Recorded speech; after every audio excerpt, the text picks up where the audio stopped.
E despois dese verán de 2014, que ainda tiñas ti 20 anos, que cambia un pouco a tua vida, supoño, non? Que é que marchas a Estados Unidos a xogar ao fútbol. Totalmente, eu creo que iso é o punto clave da miña carreira, que, bueno, estaban estudiando en Coruña, entrenaba os chavales en Ordes, sacábamos o curso de entrenador tamén na Coruña, despois tiña que ir a Sada 3 días a semana.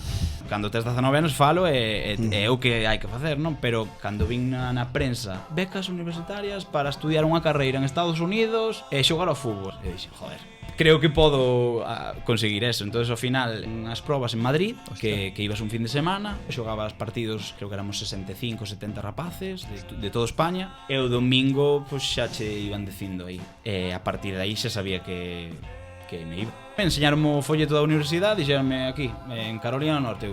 Onde está Carolina Norte? Non teño idea, pero Evidente. dixen de puta madre, vou. É así como en American Pie, por exemplo. Moitas cousas, incluso superaría a realidade. Xa nos contarás, eu nos queremos anécdotas.